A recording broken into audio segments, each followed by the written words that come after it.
Selamat pagi saudara, apa kabar Anda hari ini? Seperti biasa, Sapa Sumbaksel menyapa pagi hari Anda dengan dialog menarik dan informatif selama setengah jam ke depan. Langsung saja kita awali Sapa Sumbaksel hari ini bersama saya Robiansyah. Inilah Sapa Sumbaksel selengkapnya di Kompas TV, independen, terpercaya.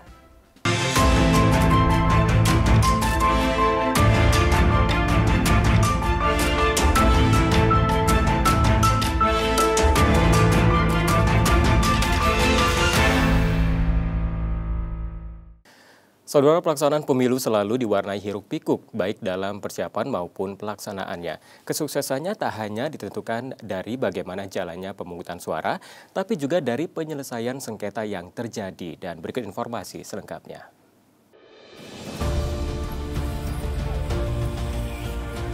Sengketa pemilu berpotensi muncul pada setiap tahapan pemilu. KPU dan Bawaslu selaku penyelenggara pemilu telah melakukan persiapan serta upaya pencegahannya. Bawaslu Sumsel telah menentukan pola pencegahan terbaik didasarkan pada hasil evaluasi dari pengawasan penyelenggaraan pemilu sebelumnya.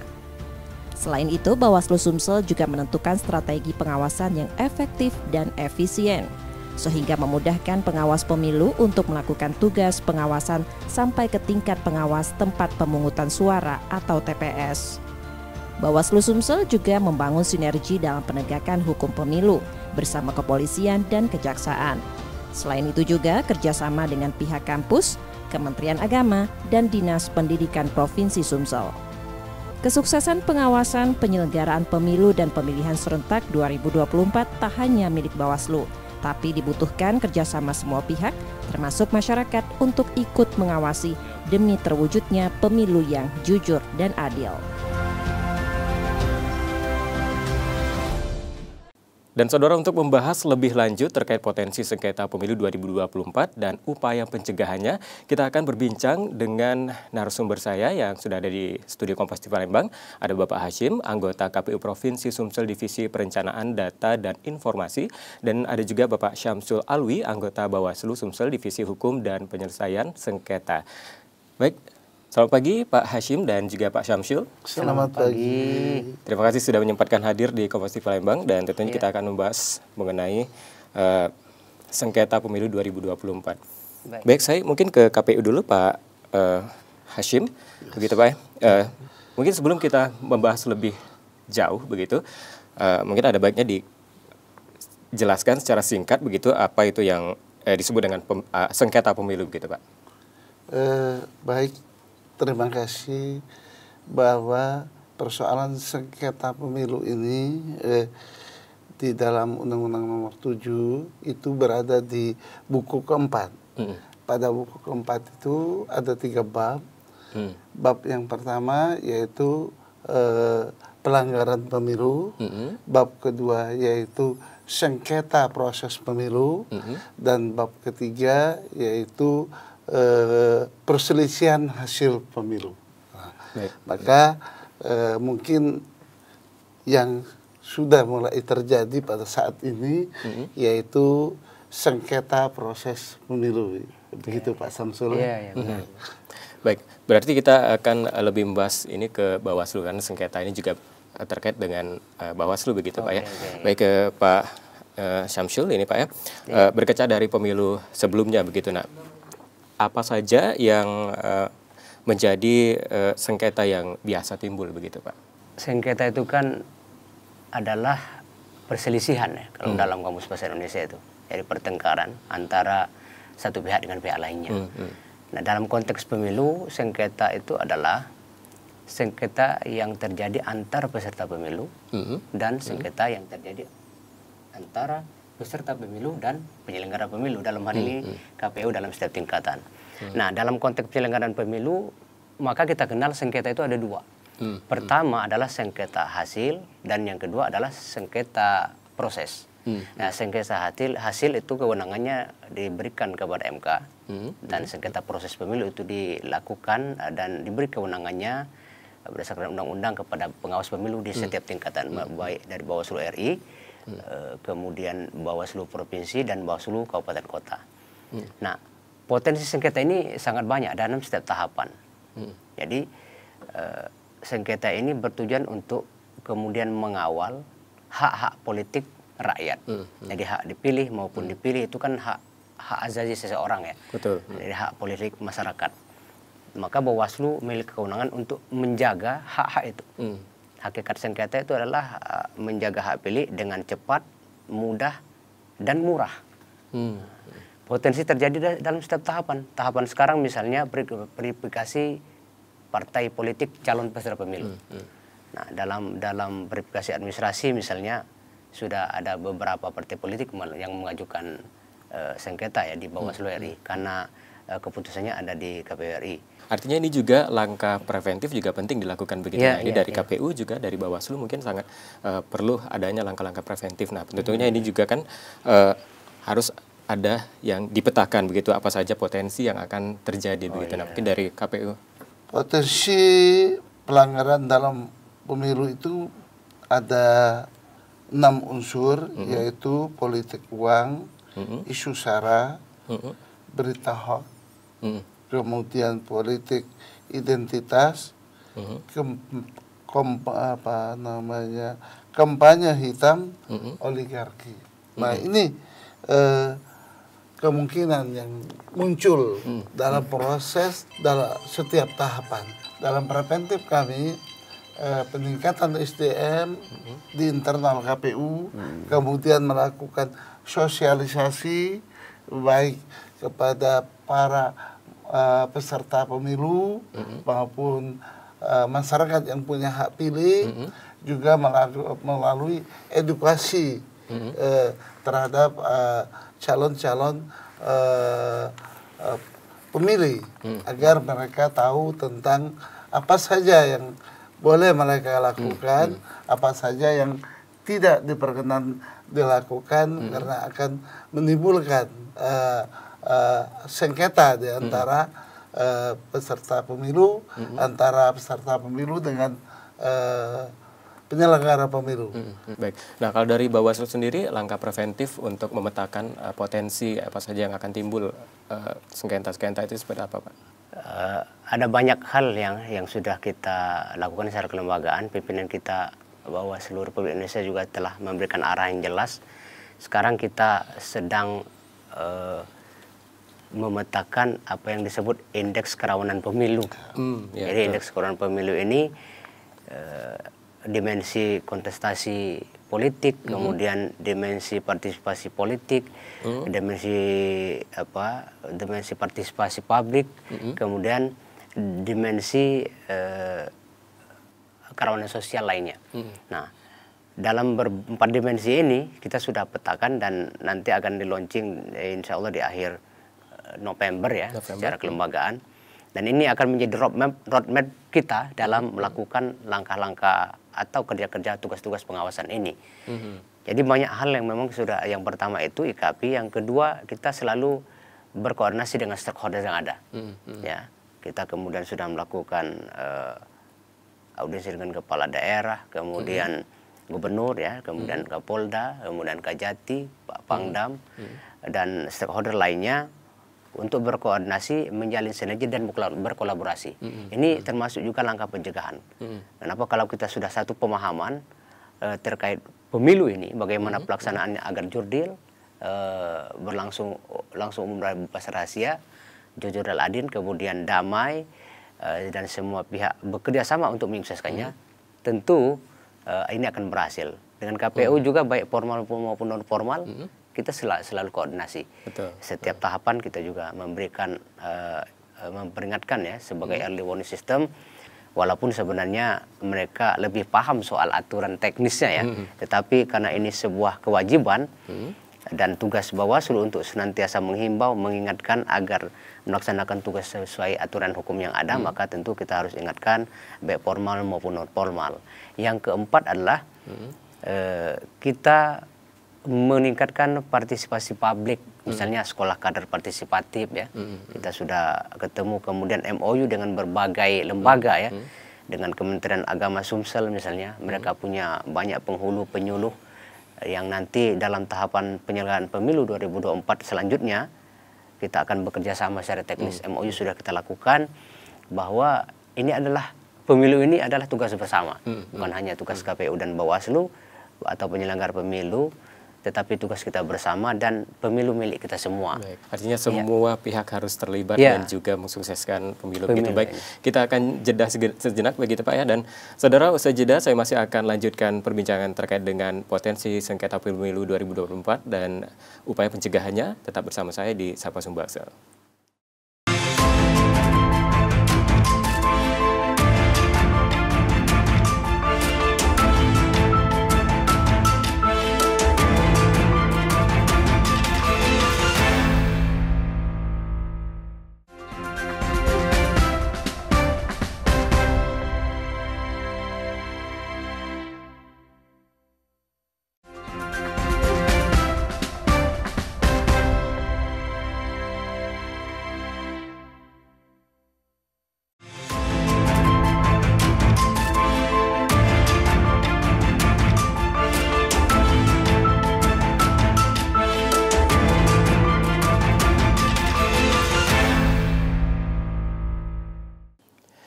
Terima kasih Anda kembali menyaksikan Sapa Sumbaksel, saudara, dan masih bersama saya Pak Hashim, anggota KPU Provinsi Sumsel Divisi Perencanaan Data dan Informasi. Ada juga Pak Syamsul Alwi, anggota Bawaslu Sumsel Divisi Hukum dan Penyelesaian Sengketa. Baik Pak, kita lanjutkan lagi perbincangan kita di pagi hari ini. Tentunya ini masih terkait dengan sengketa pemilu begitu. Nah, mungkin saya ke KPU dulu, ke Pak Hashim. Adakah jenis sengketa yang perlu diwaspadai dan jadi fokus utama dari KPU ataupun Bawaslu begitu? Terima kasih.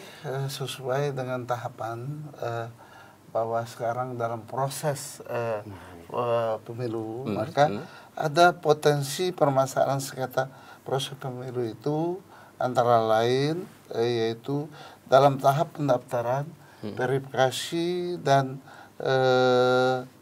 penetapan parpol calon peserta pemilu. Kemudian dalam tahap permohonan anggota DPR, DPRD, DPD, dan pasangan calon presiden dan wakil presiden yang sedang berlangsung saat ini proses dalam tahapan pendaftaran, verifikasi, dan penetapan parpol calon peserta pemilu. Antara lain, parpol calon peserta pemilu tidak ditetapkan menjadi peserta pemilu akibat status akhir dinyatakan TMS. Nah ini tentu menjadi potensi saat ini yang mungkin rame-rame nantinya akan mengajukan sengketa ya ke teman mitra kita sebelah ke Bawaslu. Iya, ke Bawaslu tentu. Nah ini kita masih menunggu dan proses ini nantinya yang digugat adalah KPU RI karena prosesnya ada di sana. Baik. Gitu, ya. Saya ke Bawaslu ini. Mungkin siapa saja yang bisa mengajukan sengketa proses pemilu ini, Pak? Baik, Bung Robi. Jadi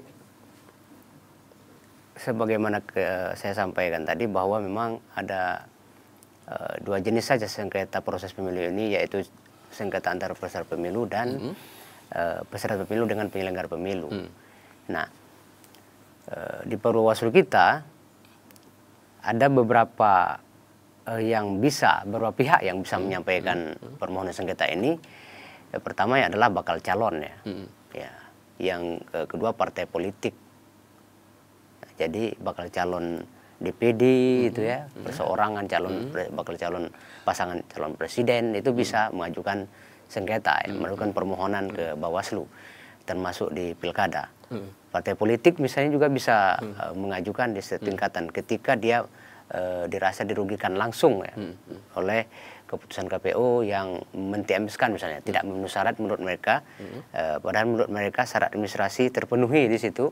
Nah itulah proses yang sebagai penegakan hukumnya bisa dilakukan, bisa mengajukan permohonan sengketa ke Bawaslu. Jadi itu ya, pihak-pihak yang bisa menyampaikan permohonan. Mekanismenya seperti apa?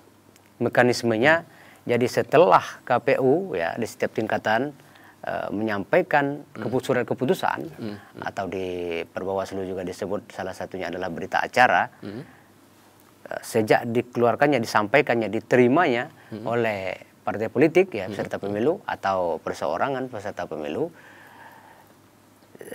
paling lambat 3 hari sejak diterima itu, sejak dikeluarkannya keputusan oleh KPU itu, di situ mereka bisa menyampaikan permohonan. Jadi dengan berbagai syarat ya, ada POM yang disediakan di tata cara itu.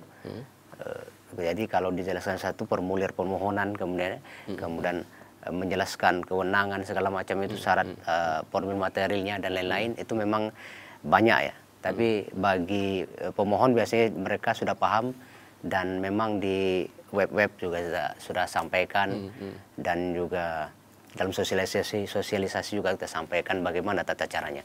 Tentunya di dalam proses sengketa ini mungkin dari pihak-pihak yang terkait juga mungkin ada keinginan mungkin begitu ya, agar bisa terpenuhi begitu. Nah, mungkin faktor-faktor apa saja yang bisa membuat sengketa ini berubah menjadi konflik panas begitu? Wah, konflik ini kan memang ya penegakan hukum ya. Memang sebenarnya itu konflik itu sudah terjadi konflik pertentangan. Betul. Sudah ada pertentangan, memang dia merasa atau sudah memenuhi, dia merasa bahwa ini sudah terpenuhi secara administrasi ya, syarat-syarat misalnya untuk verifikasi partai politik atau di pencalonan nanti. Tetapi menurut KPU secara administratif tidak terpenuhi. Nah, jadi konflik itu antar para pihak ini saja. Potensi untuk kemudian ke grassroots ya, ke bawah, itu memang ada potensinya, terutama para pendukung ya. Siapa tahu nanti partai politik yang punya basis massa yang begitu banyak, itu memang ada. Tapi kan kita tentu bekerja sama dengan pihak keamanan. Betul. Jadi potensi penyelesaian sengketa, kemudian potensi bahwa itu akan berimplikasi pada konflik di masyarakat memang ada. Tapi biasanya kan dalam proses adjudikasi misalnya persidangan, kita selalu minta pengamanan dari pihak dari pihak keamanan. Nah, kalau melihat dari pemilu sebelumnya begitu, daerah-daerah yang dipetakan mungkin rawan begitu, di mana saja biasanya? Rawan, baik secara nasional itu juga sudah kita ketahui. Kalau di Sumatera Selatan, kalau di 2019 ya, sebenarnya sudah banyak sedang ya dari indeks kerawanan pemilu kita. Kemarin masih masuk daerah Empat Lawang, Muratara sedang ke atas ya. Tapi sudah bukan lagi zona merah. Kalau sebelumnya kan masuk zona merah, tapi sudah mulai indeks kerawanannya sudah mulai berkurang, sedang ya. Dia ini kan dinamis ya, soal kerawanan ini. Misalnya di tahapan pencalonan beberapa kabupaten itu agak hangat. Nah, kemudian misalnya di awal-awal misalnya Palembang itu dingin misalnya, tapi ketika pasca penghitungan naik, memanas. Jadi tidak bisa kita patok satu tempat ya. Betul. Pilkada misalnya di Lahat kemarin damai ya, sejuk kan. Nah, pasca pemilihan bom waktu seperti bom waktu ya, hentakannya cukup besar ya. Proses dan juga hasilnya begitu. Iya. Jadi dinamis. Saya ke KPU begitu. Nah, untuk meminimalisir terjadinya sengketa-sengketa tersebut seperti apa, Pak? Baik, terima kasih. Dari pihak KPU itu berorientasi dulu kepada internal KPU. Artinya kita meningkatkan SDM kita, ataukah yang ada di KPU, ataukah calon-calon yang akan kita rekrut nantinya pada network juga. Nah, maka kita melakukan pelatihan, sosialisasi, rapat koordinasi, baik internal antar daerah dengan provinsi dengan pusat, juga dengan mitra kita, Bawaslu, kita selalu aktif melakukan koordinasi gitu kan. Nah, terhadap rencana penerimaan badan ad hoc, kita KPU sudah melakukan sekolah demokrasi beberapa bulan yang lalu. Intinya nanti agar badan ad hoc yang akan kita rekrut, mereka itu sudah memiliki pengetahuan tentang kepemiluan, sehingga kekurangan-kekurangan ataupun kelemahan-kelemahan itu tidak terlalu terbuka lebar, karena paling tidak mereka jauh-jauh hari telah mengerti ataupun mengenal tentang apa yang boleh dilakukan dan apa yang dilarang mereka lakukan. Sepertinya kita masih akan jeda sejenak begitu Pak, karena masih banyak sekali yang ingin saya tanyakan begitu. Dan saudara, sejeda saya masih akan lanjutkan perbincangan terkait dengan potensi sengketa pemilu 2024 dan upaya pencegahannya, tetap di Sapa Sumbaksel.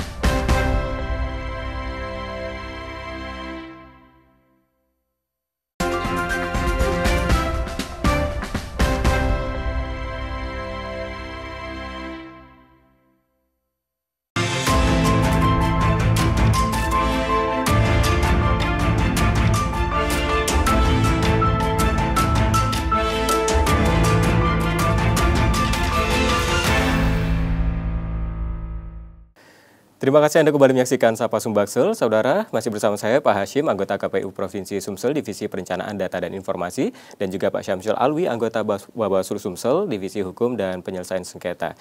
Baik Pak, kita lanjutkan lagi perbincangan kita di pagi hari ini, dan mungkin saya ke KPU dulu, ke Pak Hashim begitu. Sebelumnya kita juga sudah sempat berbincang begitu Pak, mengenai proses verifikasi keanggotaan partai begitu. Nah, untuk tahapan selanjutnya apa yang akan dilaksanakan oleh KPU? Proses verifikasi faktual ini berakhir setelah 4 November.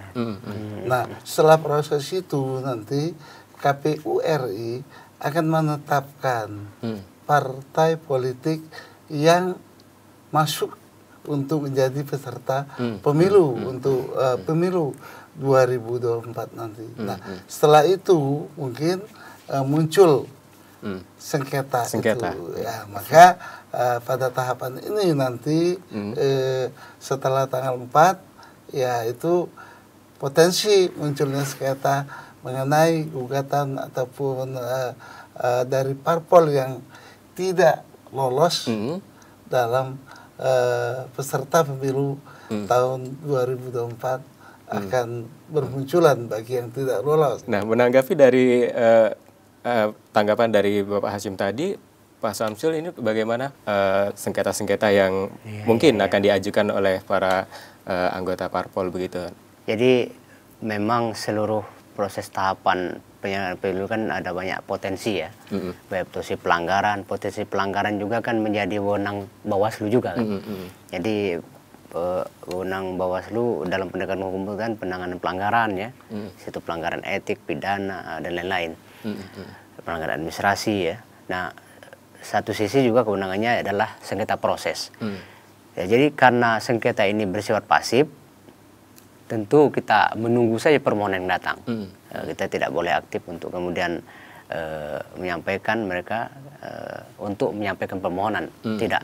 Nah, tapi dalam konteks sosialisasi kita sampaikan bahwa ketika kawan-kawan atau sahabat-sahabat atau para peserta pemilu sekalian merasa dirugikan ketika tidak memenuhi syarat di melalui SK atau berita acara KPU, nah ada jalurnya, ada jalannya untuk sebagai apa? Meminta keadilan sebagai tempat pengadilan. Itulah disebut dengan sengketa proses disebut dengan sengketa, penyelesaian sengketa. Ya. Nah, di situ tentu kita akan menemukan para pihak ini, ya, baik melalui proses mediasi maupun nanti kalau tidak berhasil adjudikasi. Disitulah nanti kita adu data, kemudian adu argumen di situ, kita pertemukan para pihak, dan tentu kita harus netral kan sebagai Bawaslu di situ. Mungkin terakhir ini Pak, dari KPU dan juga Bawaslu begitu, himbauan kepada masyarakat untuk berpartisipasi mensukseskan pemilu dan pemilihan serentak 2024. Mungkin dari Bawaslu dulu, Pak Syamsul, silakan Pak untuk himbauannya. Terima kasih para pemirsa sekalian. Kami dari Bawaslu Provinsi Sumatera Selatan menghimbau kepada seluruh masyarakat Sumatera Selatan khususnya ya, untuk terlibat aktif melakukan pengawasan pelaksanaan penyelenggaraan pemilu dan pemilihan ini. Karena ini serentak, tentu tantangannya sudah akan semakin berat beririsan tahapan pemilu dan pilkada, kemudian pengalaman kemarin, ada yang kelelahan, ada yang sakit, bahkan jatuh korban, dan dugaan pelanggaran potensi politisi sara, kemudian money politik, kemudian hoax dan lain-lain itu masih marak. Untuk itu kami sangat menghimbau dan mengajak seluruh masyarakat untuk senantiasa ikut terlibat melakukan pengawasan. Tidak hanya aktif pada hari H melakukan pencoblosan, tetapi seluruh tahapan mohon diketahui rekam jejak para calon, kemudian kalau ada informasi dugaan pelanggaran, mohon disampaikan kepada Bawaslu, dan insya Allah kami yakinkan pasti akan kami tidak lanjuti. Dan kami mengajak untuk senantiasa berpartisipasi aktif, baik dalam kampanye, menghadiri kampanye, dan lain-lain, sampai pemungutan dan penghitungan suara. Terima kasih. Baik, saya ke Pak Hasyim, ke KPU. Ini kan Pak Hasyim juga selalu menyuarakan bahwa pemilu harus jurdil begitu Pak Yana. Silakan untuk himbauan kepada masyarakat begitu Pak. Terima kasih. Kami berharap dalam proses menuju pemilu 2024 ini, dan pada saat ini sedang dilakukan verifikasi terhadap calon partai peserta pemilu 2024, maka kami menghimbau kepada pimpinan partai politik di Provinsi Sumatera Selatan, baik di provinsi maupun di tingkat kabupatennya, agar kita saling berkomunikasi, berkoordinasi, agar memudahkan pekerjaan kita semua, sehingga nantinya partai-partai yang mau ikut kontestasi di pemilu 2024 itu betul-betul bisa lolos dari verifikasi itu. Nah, khususnya mungkin ada beberapa partai sudah menunjuk LO-nya, maka LO-nya juga untuk berperan aktif berkomunikasi agar saat tim verifikator datang ke lapangan, bahwa yang menjadi objek verifikator itu adalah anggota parpol ataupun kalau kepengurusan parpol untuk kabupaten kota betul-betul sudah ada di lapangan. Ini tidak menyulitkan kita semua, sehingga kami tidak memberikan apa itu namanya belum memenuhi syarat, dan jangan sampai kami artinya menyatakan bahwa tidak memenuhi syarat. Terima kasih Pak Hasyim, anggota KPU Provinsi Sumsel, Divisi Perencanaan, Data, dan Informasi, dan juga Pak Syamsul Alwi, anggota Bawaslu Sumsel, Divisi Hukum dan Penyelesaian Sengketa. Terima kasih atas perbincangan hari ini, dan semoga perbincangan ini memberikan informasi kepada pemirsa di rumah begitu mengenai persiapan pemilu dan pemilihan serentak 2024 mendatang. Terima kasih Bapak. Ya, sama-sama. Terima kasih. Terima kasih. Dan saudara, saya tutup Sapa Sumbaksel pagi ini. Selalu nantikan Sapa Sumbaksel setiap Selasa dan Kamis pukul 6.30 hingga 7 pagi. Dan bagi Anda yang ingin berbagi informasi, kritik ataupun saran, dapat mengakses media sosial kami di @kompas.tv Palembang. Akhirnya, saya Robian pamit. Selamat beraktivitas, tetap patuhi protokol kesehatan COVID-19. Kompas TV, independen, terpercaya. Sampai jumpa. Terima kasih, Bapak.